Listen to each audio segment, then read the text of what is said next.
शिमला की ठंडी और कोहरे से ढकी पहाड़ियों में एक पुराना विला है जिसे मोहिनी विला कहा जाता है। सालों से यह विला वीरान पड़ा है। कहते हैं कि रात के समय वहां किसी औरत की चीखें सुनाई देती हैं।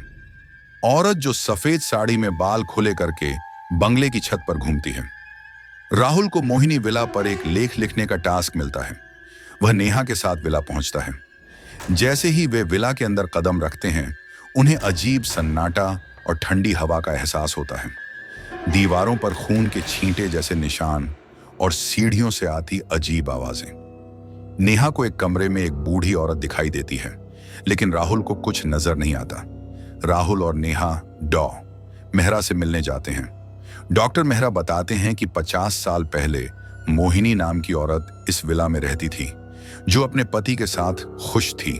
लेकिन उसका पति लालची था और मोहिनी को जिंदा जलाकर बंगले की दीवारों में दफना दिया। तब से मोहिनी की आत्मा बदला लेने के लिए भटक रही है। उस रात नेहा को नींद में घसीटकर छत की ओर ले जाया जाता है। राहुल जैसे ही उसके पीछे भागता है, वह देखता है कि मोहिनी की आत्मा नेहा के ऊपर झुकी हुई है। राहुल मोहिनी की आत्मा से बात करता है। वो जानता है कि मोहिनी को न्याय चाहिए। राहुल खुदाई करवाता है और दीवार के पीछे मोहिनी की जली हुई लाश मिलती है। मोहिनी की लाश को हिंदू रीति से अंतिम संस्कार दिया जाता है। अंतिम संस्कार के समय एक भयंकर आंधी आती है, लेकिन जैसे ही अग्नि शांत होती है, मोहिनी की आत्मा एक सफेद प्रकाश में बदलकर आसमान की ओर चली जाती है। अब मोहिनी विला फिर से शांत है। 3 महीने बाद राहुल और नेहा अब दिल्ली में अपने नए फ्लैट में रहने लगे थे।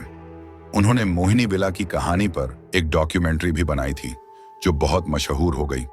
लेकिन तभी एक रात राहुल की मोबाइल में एक अनजान नंबर से वीडियो कॉल आता है।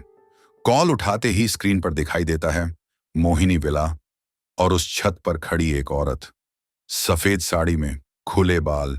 राहुल डर जाता है और अचानक वीडियो स्क्रीन पर मोहिनी की आंखें लाल हो जाती हैं और स्क्रीन ब्लैक हो जाती है। नेहा को एक पुराना कैमरा मिलता है जो विला में भूला था। कैमरा ऑन करते ही उसमें एक रिकॉर्डिंग चलती है।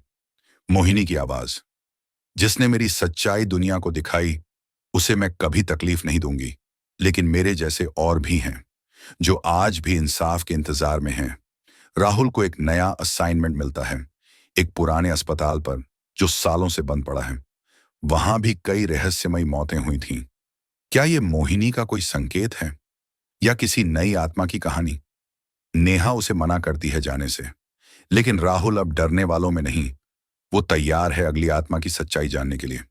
मोहिनी विला की आत्मा को मुक्ति तो मिल गई, लेकिन इस घटना ने एक रास्ता खोल दिया।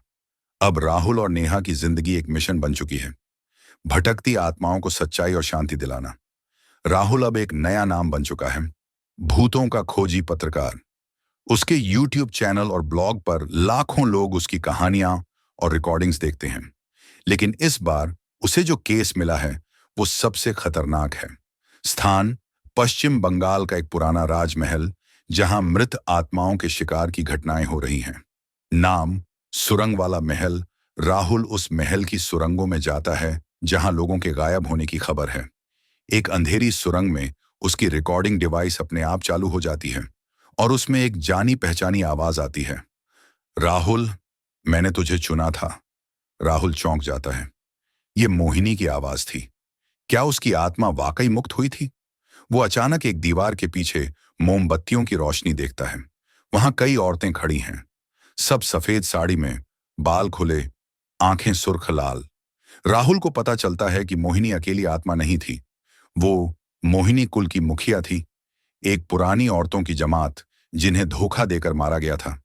अब वो आत्माएं उन सबको बुला रही हैं जो सच्चाई दुनिया के सामने ला सकें।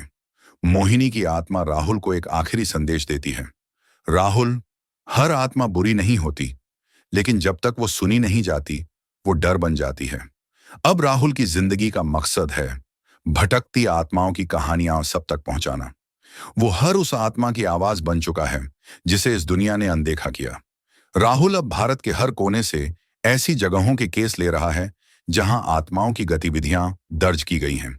लेकिन एक रात उसे एक पुराना संदूक मिलता है। उस पर लिखा है, मोहिनी का श्राप, जिसे यह संदूक छुए वो सच्चाई से पीछे नहीं हट सकता। राहुल जैसे ही संदूक खोलता है, तेज हवा चलने लगती है। कमरे की बत्तियां बंद हो जाती हैं और एक काली छाया उसे छूती है। रात भर राहुल को सपने में मोहिनी के पिछले जन्म की झलकियां दिखती हैं। वो केवल एक आत्मा नहीं थी, बल्कि एक तांत्रिक महिला थी, जिसे छल और धोखे से जिंदा जलाया गया था। राहुल एक पुराने मंदिर में जाता है, जहां उसे एक साधु मिलता है।